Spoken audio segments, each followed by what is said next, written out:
Welcome, ladies and gents. Chris Andre here. You can find me at BetBoxing on Twitter for boxing-related tweets, or you can subscribe to the channel, click that notifications button, and get a new notification whenever a new video is uploaded. I know what you lot are thinking. Chris, what's going on, man? What happened to the black and white theme?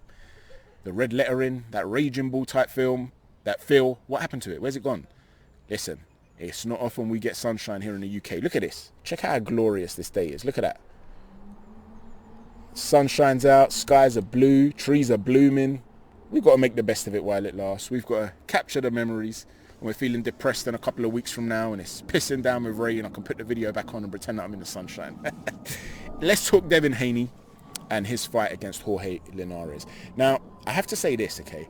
Before you make an analysis of this fight, you have to understand that the method in which you observe it, the lens in which you look at it through, will determine how you observe the performance of Devin Haney.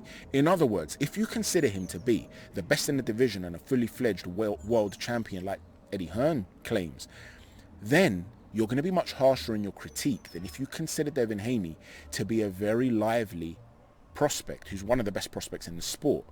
I consider him to be the latter. I've said this in the past. I consider Teofimo Lopez to be the undisputed lightweight title holder, merely because although what the WBC have done is ludicrous, and I know the other governing bodies don't consider him to be the undisputed, although what they've done is terrible, Lomachenko was never going to fight Haney when they ordered the fight, because he would have had to have done it within 2 months or something of his previous fight, and he wanted to go for undisputed.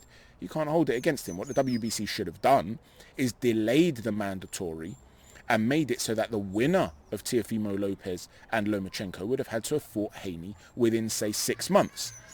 Okay, that would have been the logical thing to do. G-Man Boxing has spoken in the past about how the WBC only gave Wilder 2 mandatories in 6 years.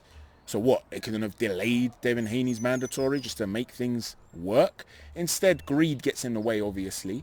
And they created super champions, and they're talking about him being a super undisputed champion. He's undisputed now, the WBC is saying, but if he beats Devin Haney, he would be a super undisputed champion. This stuff's all a joke. Forget all that.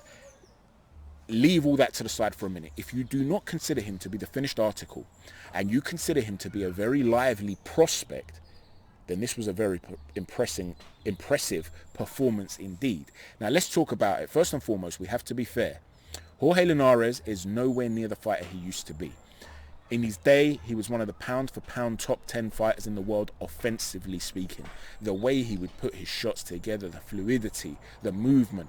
I mean, just go watch him against Lomachenko, against Anthony Crolla, against Kevin Mitchell even, which was a tough fight for him. Go and watch him in his peak, and you'll see that Jorge, compared to Jorge you saw last night, is not the same fighter.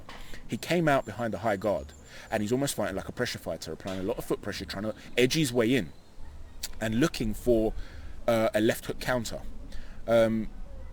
Sergio Mora was calling it a check left hook. It wasn't a check left hook because he wasn't coming off the line and trying to come off to the side. It was a counter, a timed left hook counter, because Devin Haney was very, very busy with that lead hand. He was very, very good with the jab, very varied. It's a solid jab. This idea that he can't punch, no one's walking through Devin Haney. There's enough there to keep people honest. You could see that last night. But Linares was almost too static of a target when he was trying to come in initially, right? Well, the reason that this is important is that it was all going swimmingly for Devin Haney. After the first 4 rounds, I had him 3-1 up. After the first 5, I think I had him 4-1 up. I can't remember how I scored the 5th. But yeah, I think I had him 4-1 up. So he was cruising. Then all of a sudden, in the middle rounds, things began to change. And what began to change, in my opinion, was the tactics of Devin Haney. Now, you heard Linares' corner say you have to start letting your hands go. Stop looking for a one-punch shot, especially that left hook. You've got to bring your right hand into play. Let your hands go. Now, to be able to let go of combinations, you really have to have some sort of target that you're able to hit. Even if the target's moving, though, you can move while you're punching and still let go of combinations. And that's something that Linares was excellent at. And you saw that he didn't have that in his locker anymore. But what they told him to do in the corner, Bill Haney, was stop pulling out and start rolling with punches. Now, if this was a pre-fight tactic where they wanted him essentially to work on certain things for the future. In other words, yeah, let me roll with some shots now, so that when I'm up against a Tank or a Tiafimo or someone like that, a Garcia, then if I'm in the pocket and he's letting go of combinations, then from that position I'm able to roll and come back. Let me work on it against the guy who's no longer the fighter he used to be. Even if I have to go through a bit of hell to get through it, I'm good enough to get through it against this current Linares. I'll get through that, and then I can apply that in future. That's fine. But if it was an off the cuff, off the fly adjustment that Bill Haney advised, in my opinion, it was a tactically wrong thing to do, because Linares wasn't closing the range. He was landing that left hook now and again, but that could have been, you could have adjusted things to avoid that with things like hand positioning or pulling out more quickly, which he started to do. Linares became predictable, and he was popping that shot and then pulling out, and the left hook would be whizzing by. You didn't have to stay in the pocket to look to roll with shots side to side. That's what enabled Linares to start bringing those combinations together in a more fluid manner. And one thing about Linares, much like Canelo Alvarez, his combinations are so varied. They come from such unusual angles where he can throw high or low. And the trajectory of those shots are designed in such a way whereby, regardless of how you move, they could still potentially cut through you. Go and look at Canelo's uppercut of Billy Joe Saunders from the reverse angle, okay, the reverse angle, and you will see that if you observe it from the reverse angle, as he's ducking, so he jumps in, he leaps in with a right hook that could never land. If he misses and stands upright, that uppercut is coming from a trajectory where it's almost coming through the body. Imagine Billy Joe Saunders was a hologram.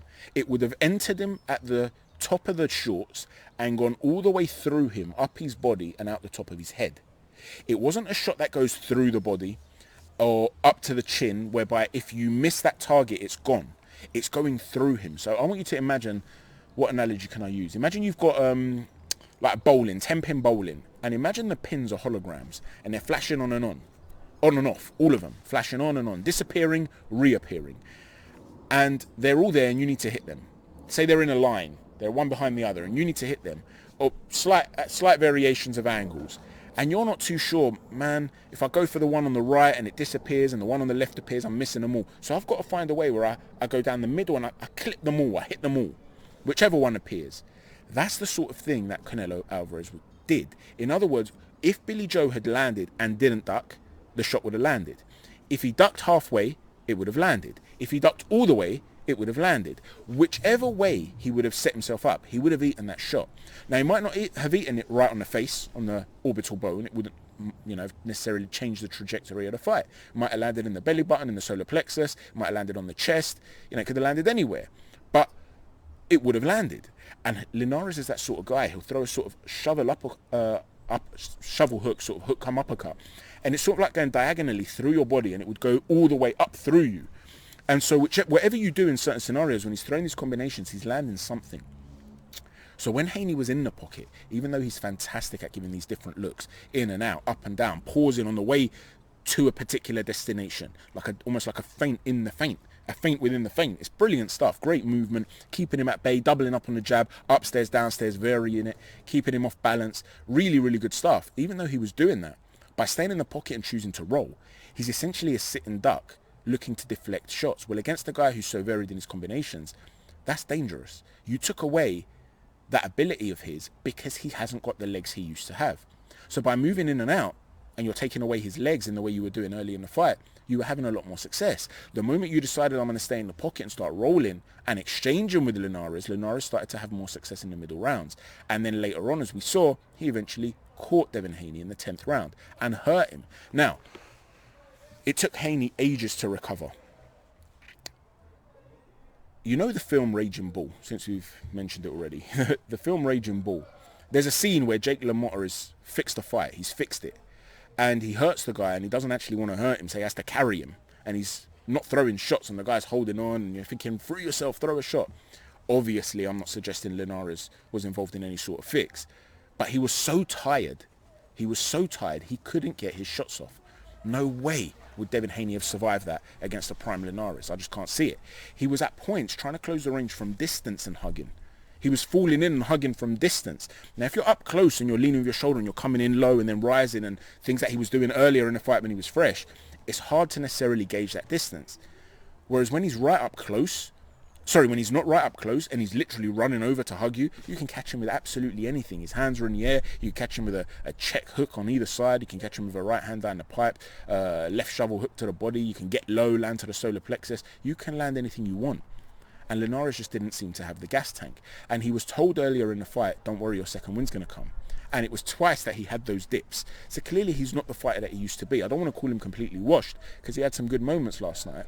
But he's cleansed. He's not washed, but they've ducked a bit of a soap powder onto him. They've put him in the water a couple of times. You know, he's not completely washed, but he's getting cleansed. He's getting there.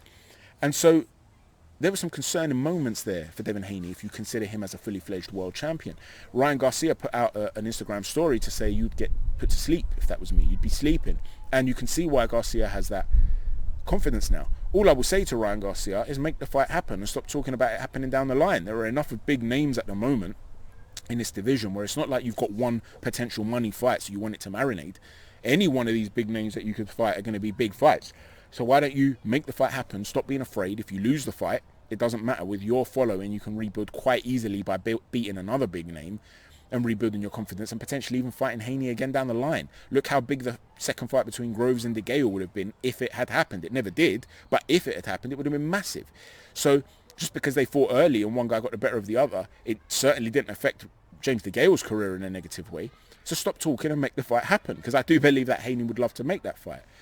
But the point is there are weaknesses there, and I can see why Haney beat Garcia in the amateurs more often than Garcia beat him. I know it was 3-3 officially, but one of them they were really young. It's because of that upper body movement, given different looks. He's hard to gauge, and he's a very, very good boxer. But there is an error that he makes as well, even when he doesn't want to hold the pocket and roll. When he throws his right hand, in my opinion, this is an error. He overly twists the ball of his foot on his right foot, and he gets too much torque and rotation. Now that could be because he's lacking power and he's trying to really natural power and he's trying to really put something on it. And although he's got enough power to keep you honest, because he's not a banger, that's really him trying to dig in. But what happens by over twisting, there's a split second before you pull back out, which enables you to be in that pocket to be countered. And that's what was enabling Linares to land that left hook and other counter shots throughout the fight on multiple occasions, because he wasn't able to get in and pull back out. Now, Ben Davison, I thought, did a terrific job with him. I have to say, Ben Davison is really starting to impress me as a trainer. I know he's getting a lot of criticism. For me, I'm loving some of the stuff I see. I've spoken in the past about that hook off of the break that his fighters throw, where they've got a high elbow and they come above the shoulder and throw it down. So it's a shot you don't even see coming because it's hidden behind the opposing shoulder. And if it misses, you're potentially even catching a guy with a nasty elbow. It's a wonderful shot off the break, and we've seen Josh Taylor do it. We've seen now Billy Joe Saunders do it and land it against Canelo Alvarez. Well, now we're seeing Devin Haney starting to do it. And as you know, Devin Haney's been working with Ben Davison, and Ben Davison was giving him advice in the corner when he was struggling at one point to get inside, grapple, tie him up, work inside. So he's obviously working on these things, and he's doing a really good job of building inside fighters. I think Ben Davidson's, really establishing himself now. He's really impressing me, I have to say. His fighters are adding little idiosyncrasies, and you could see that with Devin Haney.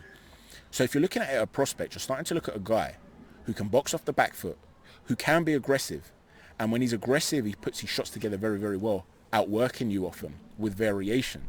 And now he's starting to add the ability to really work on the inside. So yes, there are other areas he needs to work at. The defense, for sure. His hand positioning. There are things he needs to do. There's no doubt about it. But if you're looking at it from the lens of a prospect rather than a finished article, there's a lot there to be excited about when it comes to Devin Haney. But because he still has those vulnerabilities, I do not consider him to be the best in the division at the moment. He has the sort of skill set where if he tweaks a few things, he could end up becoming the best in the division. But I think one thing that would be worrying for him is the fact that it took him so long to recover from that shot in the 10th. And although it was a very crisp shot, very well placed, Linares isn't a one-punch knockout artist in this third weight category. He was always the sort of guy that would put shots together beautifully and start hurting you in that manner. In terms of a one-punch knockout, I don't think he hits as hard as Tank. I don't think he hits as hard. He definitely doesn't hit as hard as Ryan Garcia. He doesn't hit as hard as Teofimo Lopez. So would he have had the chance to recover against these guys? Because he was eating a lot of left hooks. Now, you might argue, look, he was aggressive because he wasn't afraid of Linares' power. Maybe. But then it sort of undermines what we were talking about before, about the adaptability he's showing to be able to show an aggressive side now. If he doesn't have a chin, is he going to be able to outskill and outwork all these fighters over 12 rounds? See what I'm saying? So there are things there that might be physical limitations, but you can learn to protect that chin. So let's see if he's able to work on this and improve. He's still very, very young. If you're not looking at the hype that's attached to him as this finished article, then you have to be very, very impressed. If you believe he's reached his peak already and this is the best and he's the best in the division and stuff like that, then I have to disagree with you. But as a talent, I think he's absolutely superb.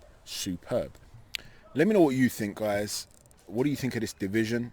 Going forward, who's impressing you at the moment most?